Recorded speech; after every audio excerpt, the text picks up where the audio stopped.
श्री स्वामी समर्थ। नमस्कार मंडळी, स्वागत आहे तुमचं माझ्या यूट्यूब चॅनलवरती। आजचा दिवस तुम्हाला खूप छान, सुखाचा, आनंदाचा आणि समृद्धीचा जावो हीच मी स्वामींच्या चरणी प्रार्थना करते आणि आजच्या या व्हिडिओला सुरुवात करते। आपण दररोज आपल्या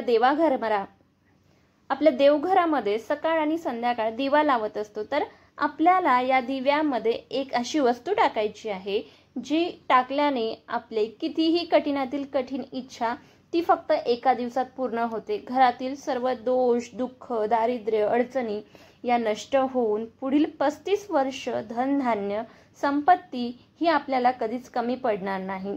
तसेच ही वस्तू दिव्यात टाकल्याने घरातील 7 पिढ्यांचे दारिद्र्य हे नष्ट होऊन कुटुंबाची भरभरून प्रगती होते। तर ही अशी कोणती वस्तू आहे जी तेलाच्या दिव्यामध्ये टाकायची आहे, त्याबद्दलची संपूर्ण माहिती या व्हिडिओमध्ये मी तुम्हाला शेअर करणार आहे। त्यामुळे हा व्हिडिओ स्किप न करता शेवटपर्यंत नक्की बघा। चॅनलवरती नवीन असाल तर चॅनलला सबस्क्राइब जरूर करा आणि असेच माहितीपूर्ण नवनवीन व्हिडिओ बघण्यासाठी बाजूच्या बेल आयकॉनला सुद्धा क्लिक करा। जेव्हा मी नवनवीन व्हिडिओ अपलोड करेल तेव्हा तुम्हाला सर्वात पहिले नोटिफिकेशन मिळेल आणि तुम्ही एकही व्हिडिओ मिस करणार नाही। तर बघा, आपल्या हिंदू धर्मामध्ये जेव्हा पण आपण देवी देवतांची पूजा करत असतो तेव्हा दिवा हा आवर्जून लावला जातो, किंवा आपल्या घरामध्ये एखादी पूजा असेल किंवा धार्मिक विधी असेल तेव्हा जेव्हा पण आपण एखादा उपाय करतो किंवा एखादी सेवा करतो, पूजा पाठ करतो, तेव्हा सर्वप्रथम आपण दिवा प्रज्वलित करतो आणि त्यानंतरच आपण आपल्या पूजेला सुरुवात करतो।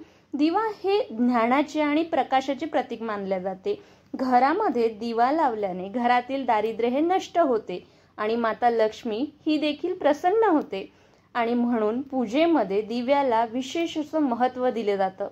जर आपण दिवा न लावता एखादी सेवा किंवा पूजा किंवा उपाय जर केला तर ती सेवा देवापर्यंत पोहोचतच नाही आणि त्या सेवेचं किंवा त्या उपायाचं कुठलंही आपल्याला फळ प्राप्त होत नाही।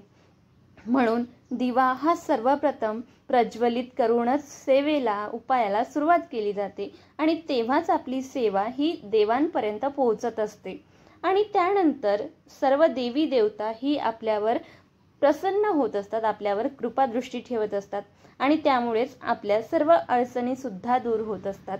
तसेच एवढेच नाही तर ज्योतिषशास्त्रानुसार सुद्धा दिव्याला सकारात्मकतेचा प्रतीक मानलं गेलेलं आहे आणि घरातील दारिद्र्य दूर करण्याचे साधक देखील मानलं गेलेलं आहे आणि म्हणूनच आपण या दिव्याचा अत्यंत प्रभावी हा उपाय करणार आहोत। दिव्याचा प्रकाश हा देवाच्या प्रकाशाचा प्रतीक आहे, जो आपल्याला देवाच्या अस्तित्वाचं आणि शक्तीचं स्मरण करून देते।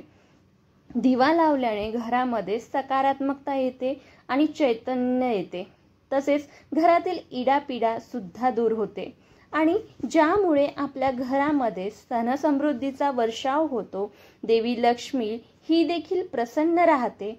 तसेच घरामध्ये दिवा लावल्याने आपल्या कुटुंबावर कधीही कुठलं वाईट संकट येत नाही आणि म्हणूनच आपल्याला हा जो दिव्याचा उपाय करायचा आहे, हा जो उपाय मी तुम्हाला सांगणार आहे, शेअर करणार आहे, तर हा उपाय तुम्हाला मंगळवारपासून सुरू करायचा आहे आणि जर तुम्हाला आठवड्यातील मंगळवारी शक्य झालं नाही तर तुम्ही शुक्रवारपासून सुद्धा सुरू करू शकता। या 2 दिवसांमध्ये तुम्ही कोणत्याही दिवसापासून या उपायाला सुरुवात करू शकता।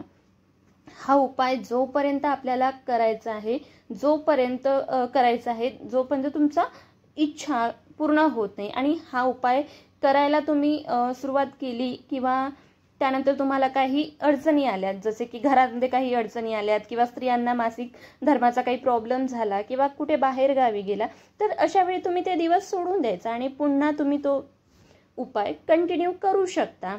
ज्या दिवसापासून तुम्ही हा उपाय करायला सुरुवात करणार आहात, म्हणजे मंगळवारी किंवा शुक्रवारी, तर तुम्ही जेव्हा हा उपाय करायला सुरुवात करणार आहे तेव्हा तुम्हाला तुमच्या देवघरामध्ये जो दिवा नियमित लावता तोच दिवा तुम्हाला हा उपाय करण्यासाठी घ्यायचा आहे।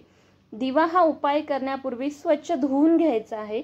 दिव्यामध्ये जर तुमच्या जुनी वात असेल तर ती काढून टाकायची आहे आणि दिव्यामध्ये नवीन जोडवात लावायची, म्हणजेच काय तर दुहेरी कापसाची वात टाकून त्या दिव्यामध्ये तूप टाकायचं किंवा तेल टाकायचं. तूप आणि तेल एकत्र टाकायचं नाही. एक प्लेट घ्यायची, त्यामध्ये हा दिवा ठेवायचं किंवा तुमच्याकडे एखादा छोटासा पाट असेल तर तुम्ही त्या पाठावर सुद्धा दिवा ठेवू शकता. दिवा हा देवघरासमोर तुम्हाला प्रज्वलित करायचा आहे. दिवा प्रज्वलित केल्यानंतर तुम्हाला या दिव्यामध्ये एक अखंड फुलाची लवंग, त्याचबरोबर एक हिरवी वेलची आणि एक अखंड तांदूळ, या 3 वस्तू तुम्हाला त्या दिव्यामध्ये टाकायच्या आहे. दिव्यामध्ये काही विशिष्ट वस्तू टाकल्याने अनेक फायदे आपल्याला होत असतात. दिव्यात जर आपण काही वस्तू टाकल्या तर त्यामुळे आपल्या घरामध्ये सकारात्मक ऊर्जा निर्माण होते आणि वाईट शक्ती आपल्या घरांपासून दूर राहतात. घरामध्ये दिव्यामध्ये तांदूळ, लवंग आणि हिरवी मिरची टाकणे अत्यंत शुभ मानले जाते. यामुळे आपल्या घराची दिवसेंदिवस प्रगती व्हायला सुरुवात होते. आता तुम्हाला या वस्तू ज्या आहेत त्या सकाळीच दिव्यामध्ये टाकायच्या आहे. सायंकाळी जेव्हा तुम्ही हा दिवा विझेल तर तुम्हाला पुन्हा तेल टाकायचं आहे आणि या वस्तू तशाच राहू द्यायचा. पुन्हा तुम्ही दिवा प्रज्वलित करू शकता किंवा तुम्ही सकाळपासून संध्याकाळपर्यंत अखंड दिवा प्रज्वलित राहू देऊ शकता. नंतर दुसऱ्या दिवशी तुम्ही ज्या 3 वस्तू टाकलेल्या आहेत त्या दिव्यामध्ये त्या काढून घ्यायच्या. त्यामधील ती वात सुद्धा काढून घ्यायची. एका डब्बीमध्ये तुम्ही स्टोअर करू शकता आणि दुसऱ्या दिवशी जेव्हा तुम्ही पुन्हा तो दिवा प्रज्वलित करता त्यामध्ये दुहेरी वात पुन्हा टाकायची आहे. पुन्हा त्या 3 वस्तू टाकायच्या आहे. अखंड लवंग, वेलची आणि अखंड तांदूळ तुम्हाला पुन्हा दुसऱ्या दिवशी टाकायचा आहे आणि दिवा प्रज्वलित करायचा आहे. ज्या प्रकारे आपण दररोज एका ताटामध्ये जेवण करत असतो आणि ते ताट आपण स्वच्छ करूनच पुन्हा दुसऱ्या दिवशी वापरतो, त्याचप्रमाणे हे देवी देवतांना जे काही दिवे आपण लावतोय, ताट वापरतोय, प्लेट वापरतोय ते सुद्धा दररोज स्वच्छ करूनच वापरायला घ्यायचं आहे. आणि यामुळेच आपल्याला दिव्यामधल्या सुद्धा या 3 वस्तू दररोज बदलायच्या आहे. तर आपल्याला हा उपाय कंटिन्यू 11 किंवा 21 दिवस करायचा आहे. 11 किंवा 21 दिवसाच्या आतच तुमच्या इच्छा पूर्ण झालेल्या तुम्हाला दिसेल 100%. आता तुम्ही हा उपाय करायला सुरुवात केला आणि 2 दिवसातच तुमची इच्छा पूर्ण झाली तर तुम्हाला लगेचच तो उपाय करणं बंद करायचं नाहीये. तुम्हाला कमीत कमी 11 दिवस हा उपाय करायचाच करा आहे. आणि जर का तुमची इच्छा 15 दिवसात पूर्ण झाली तर तुम्हाला 21 दिवस हा कंटिन्यू उपाय करायचा आहे. इच्छा पूर्ण झाल्यानंतर लगेचच तुम्हाला उपाय बंद करायचा नाहीये. कारण जेव्हा तुम्ही हा दिवा तुमच्या देवघरामध्ये लावणार आहात तेव्हा तुम्ही त्या देवाला हळदी कुंकू आवर्जून लावायचं आहे. धूप, दीप, अगरबत्ती वाढून घ्यायचं आहे आणि तिथेच तुमच्या देवघरामध्ये बसून त्या दिव्यासमोर बसून तुम्हाला श्रीसूक्त एकदा म्हणायचं आहे आणि 108 वेळा गायत्री मंत्राचं पठण करायचं आहे. आणि दोन्ही हात जोडून तुम्हाला माता लक्ष्मीला तुमची इच्छा पूर्ण होण्यासाठी, तुमच्या घरामध्ये ज्या काही अडचणी आहेत, तुमच्या आयुष्यात ज्या काही अडचणी आहेत, प्रॉब्लेम्स आहेत, त्या दूर होण्यासाठी तुम्हाला माता लक्ष्मीला प्रार्थना करायची आहे. तर अशा पद्धतीने तुम्हाला हा छोटासा उपाय आवर्जून करायचा आहे. जर खरंच तुमच्या आयुष्यामध्ये काही मोठ्या समस्या असेल, काही अडचणी असेल, काही आर्थिक अडचणी असेल, दुःख असेल, तर तुम्हाला त्या अडचणीतून मार्गच सापडत नसेल तर तुम्ही हा उपाय करून बघा. 100% तुम्हाला याचं फळ प्राप्त होईल. फक्त उपाय करताना तुमची श्रद्धा ही महत्त्वाची आहे. कारण जर तुमची श्रद्धा नसेल आणि तुम्ही उपाय करत असाल तर तुम्हाला त्याचं फळ मिळणार नाही. त्यामुळे श्रद्धा ठेवून तुम्हाला हा उपाय करायचा आहे. व्हिडिओ आवडला असेल तर चॅनलला नक्कीच सबस्क्राईब करा, व्हिडिओला लाईक करा, शेअर करा, कॉमेंट करा. चला तर मग भेटूयाच असाच कुठला तरी दुसरा उपाय घेऊन. मी तुम्हाला नक्कीच दुसऱ्या व्हिडिओमध्ये भेटेल. तोपर्यंत श्री स्वामी समर्थ.